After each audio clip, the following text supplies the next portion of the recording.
चलिए एक और फॉर्मूला है, आपकी बार क्या बोलता है सिद्ध करें कि यदि दो त्रिभुजों के संगत भुजाएं समानुपात हो। अगर दो त्रिभुज के संगत भुजा क्या हो, समानुपात हो, तो सिद्ध करें कि उनके संगत कोण समान होते हैं। पिछला बार क्या था, संगत कोण समान था तो उनके संगत भुजा समानुपात निकालना था। अब की है संगत भुजा समानुपात है तो संगत कोण समान निकालना। ठीक है। यदि त्रिभुज ABC और PQR में AB by PQ equal to AC by बोलिए PR equal to BC by QR, समीकरण एक ले लेते हैं।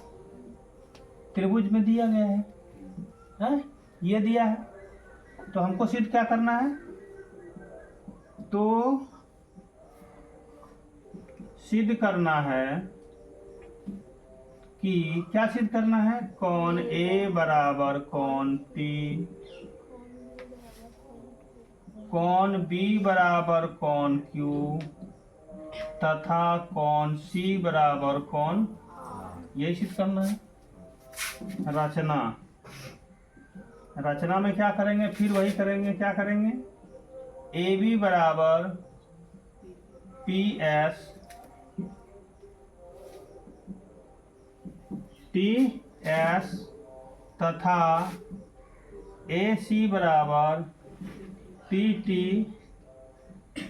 लिया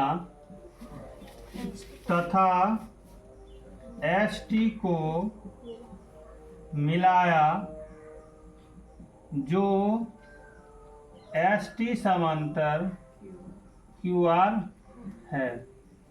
ठीक है, ठीक है ना, थोड़ा सा ध्यान दीजिएगा।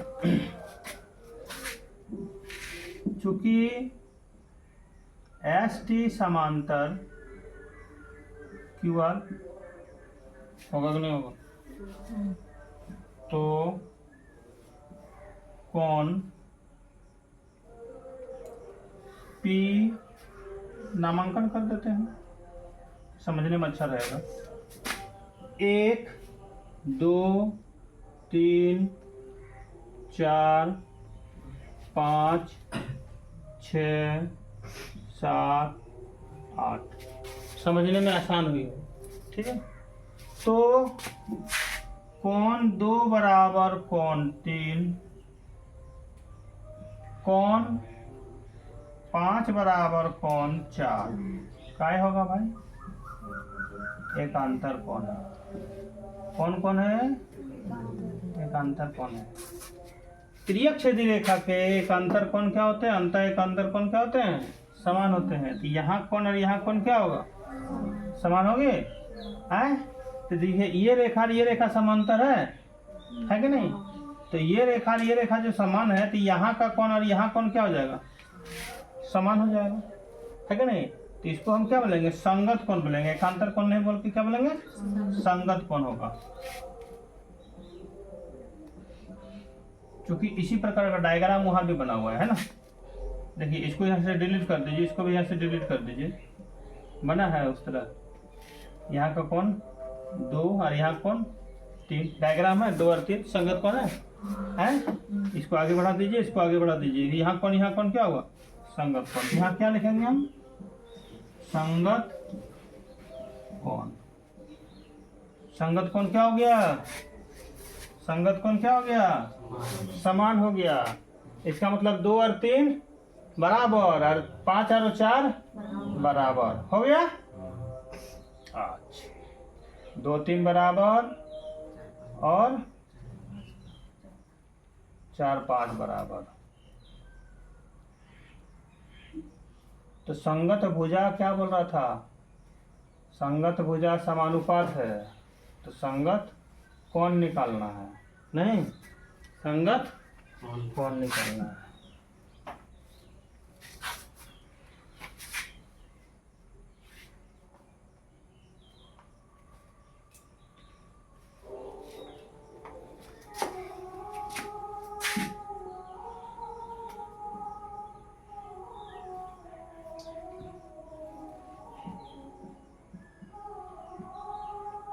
साथ ही ध्यान दीजिएगा एस टी समांतर क्यू आर है ना, तो हम यहाँ लिखेंगे, क्या लिखेंगे, P S by P Q equal to P T by P R और S T by Q R. ठीक है, दो भुजाओं का अनुपात तो समानुपात होगा ही होगा, तीसरा भुजा भी समानुपाते होता है। अगर दो त्रिभुज के, अगर एक माने किसी त्रिभुज के एक भुजा के समांतर कोई रेखा खींची जाती है ना, तो ये भुजा को तो समानुपात में प्रतिशत करवे करेगी, तीसरी भुजा के भी समानुपात होती है। तो तीनों भुजा समानुपात में लिख दिए। तीनों भुजा जब समानुपात में लिखे, यहाँ पर देखिए क्या देखना है, पी एच के जगह में हम क्या लिखेंगे, पी एच के जगह में क्या लिखेंगे, देखिए यहाँ पी एच के जगह में समीकरण, इसको यहाँ पर लिख सकते हैं हम, इधर से लिखेंगे तब दिखाई देगा। पी एच के जगह में क्या लिखेंगे, ए बी, और यहाँ पी क्यू होगा। ठीक है, अब पी टी की जगह में ए सी लिखेंगे, यहाँ पी आर होगा ना। अब देखिए एस टी की जगह S T by Q R लिखा है ना, तो एस टी की जगह पर क्या लिख देंगे, बी सी बाय क्या लिखेंगे, क्यू आर। समीकरण 2, ध्यान दीजिएगा, समीकरण 2, ये तो समीकरण में दिया गया था नहीं, इसको समीकरण यहाँ S T by Q R लिखा हुआ है ना, तो एस टी के जगह में क्यू आर लिखा हुआ है, तो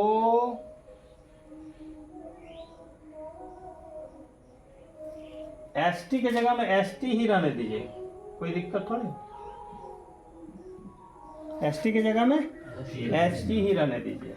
इससे क्या होगा, देखिए समीकरण 1 और समीकरण 2 में देखो क्या देख रहे हैं, ये मिल रहा है। समीकरण 1 और समीकरण 2 में देखिए मिल रहा है। तो ये बराबर ये होगा, है समीकरण 1 तथा 2 से क्या होगा, B C by Q R equal to S T by Q R. Q R cut गया, क्या बच गया, इसलिए बी सी बराबर एस टी, बी सी बराबर एस टी, बना ये भुजा बराबर ये भुजा, निकल गया। अब देखिए इसको समीकरण 3 मान लेते हैं। क्या मान लेते हैं, समीकरण 3 मान लेते हैं। तो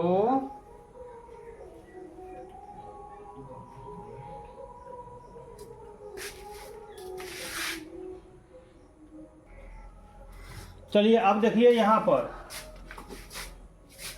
यहाँ के बाद यहाँ चला आना है।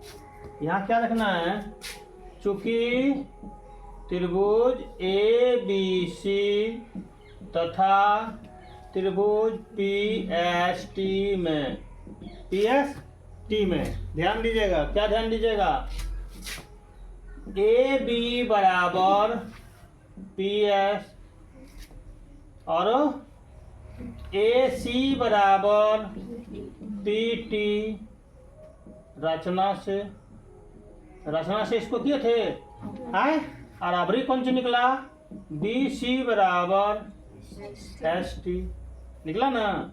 कहे निकला, समीकरण 3 से आया ना। तो सर्वांग समता के एस विधि से, सर्वांग समता के एस विधि क्या होता था, तीनों भुजा अगर समान रहेगा, संगत तीनों भुजा समान रहेगा, तो वे दोनों त्रिभुज क्या हो जाएंगे, सर्वांगसम। आज यदि सर्वांगसम हो गया तो उसका संगत कौन क्या हो जाएगा, समान हो जाएगा।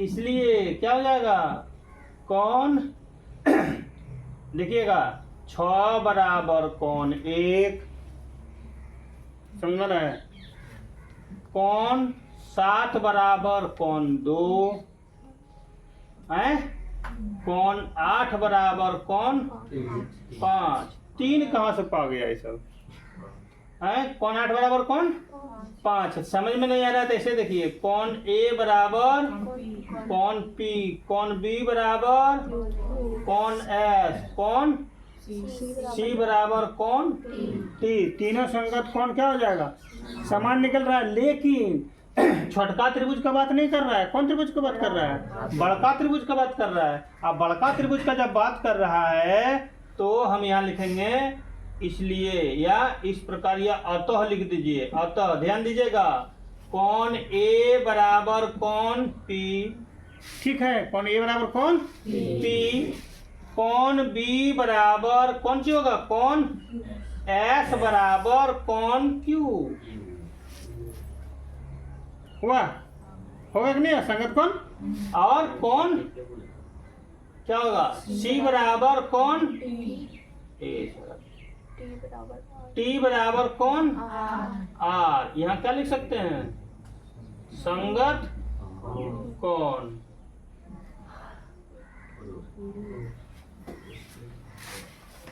नहीं हुआ।